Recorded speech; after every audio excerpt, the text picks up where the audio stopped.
In 2006, a Harvard law professor sat down with years of bankruptcy filings spread across her desk, looking for the reason so many American families were collapsing financially. She expected to find lattes, vacations, impulse buys at the mall. Instead, she found rent statements, utility bills, medical debt. The professor was Elizabeth Warren, and what she discovered became one of the most famous budgeting frameworks in history, the 50-30-20 rule. Half your income to needs, 30% to wants, 20% to savings and debt. Simple, clean, everywhere online. And for a huge number of people trying to follow it today, it quietly does not work.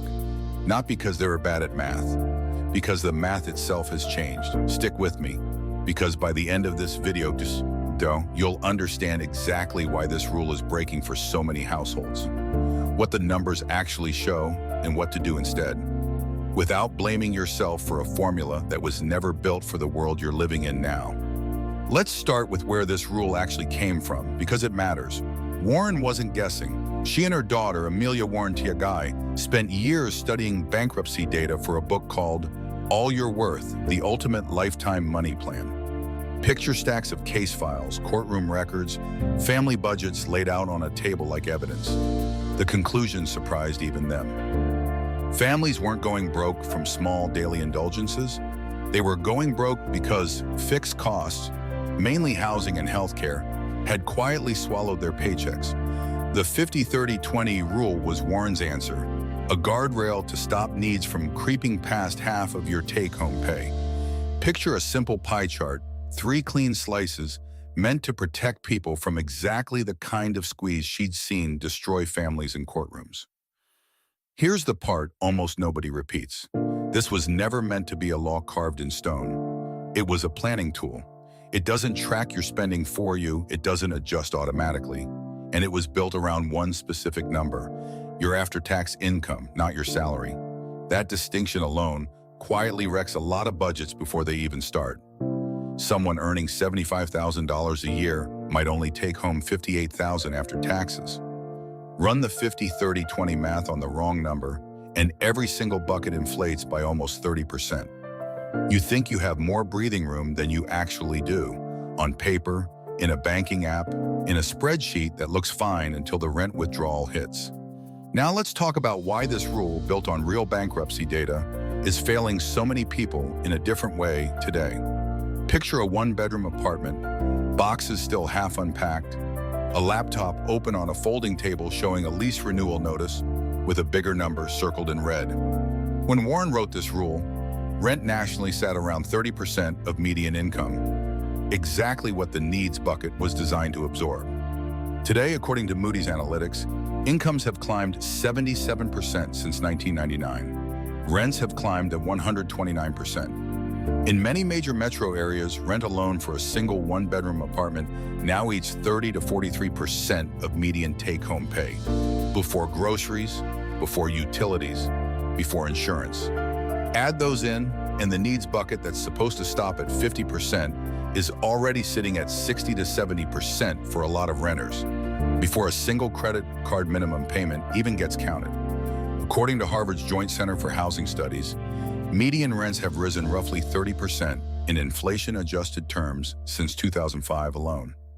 Picture the same modest apartment, the same kind of tenant, paying meaningfully more in real terms than someone in an identical unit 20 years ago. The rule's math was built for a housing market that, in most of the country, simply doesn't exist anymore. This is where the psychological damage happens, and it's worth sitting with for a second. When someone runs their numbers and sees needs sitting at 65% instead of 50%, the rule quietly tells them, you failed. Picture someone at their kitchen table late at night, calculator app open, staring at a number that won't move no matter how many streaming subscriptions they cancel. That feeling of failure is misplaced. You didn't fail at budgeting. The rule assumed a housing market that inflated far faster than incomes, and it never updated its assumptions. Blaming yourself for a formula built on a 2005 rental market is like blaming yourself for a GPS that's still using a 20-year-old map. There's an even stranger twist here. Being too rigid about hitting exactly 50% can actively work against you. Imagine two paths for the same person. Path 1, they keep renting to stay inside the 50% needs bucket, technically following the rule. But rent rises every year alongside their income, so that fixed percentage never actually shrinks. Path 2, they stretch into a mortgage that's slightly uncomfortable at first.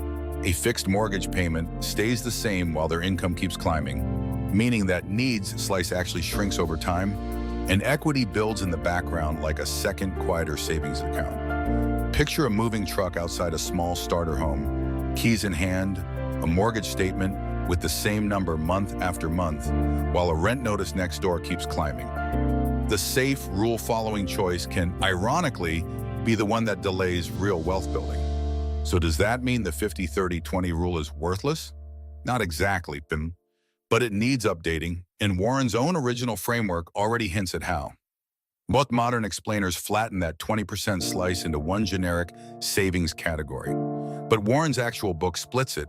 For example, 15% toward high-interest debt and 5% toward savings, when debt is the more urgent fire to put out. Picture a whiteboard with that 20% broken into two clearly labeled arrows, debt and savings, instead of one vague blob. That nuance alone makes the rule far more realistic for anyone carrying a credit card balance instead of a clean slate. And increasingly, financial writers, Time magazine among them, are floating an updated version entirely, something closer to 60% needs, 30% wants, 10% savings, acknowledging what the data already shows. Housing has permanently taken a bigger bite in most major metros, and pretending otherwise doesn't shrink your rent. It just shrinks your self-esteem when the math doesn't add up. There's one more place the original rule quietly falls apart: big goals in expensive cities. In June 2024, the average home price in San Francisco sat around $1.3 million. A 20% down payment on that is roughly $260,000. Picture someone diligently saving 20% of their after-tax income for years, watching a savings app tick upward, only to realize the target keeps moving faster than their progress. The rule was never built with a number like that in mind. It's a starting framework, not a finish line. So where does that leave you practically? Not with guilt, with better questions.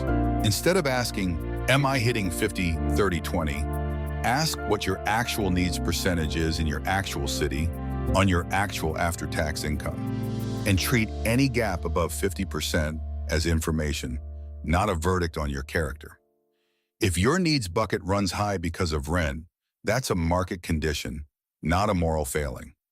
If you're carrying high-interest debt, split that 20% the way Warren originally intended, weighting debt over savings until it's under control. And if a fixed-rate mortgage would freeze your biggest expense, while a landlord keeps raising it every year, run those numbers side by side before assuming renting is automatically the safer, rule-abiding choice. One quick honest note before we wrap up.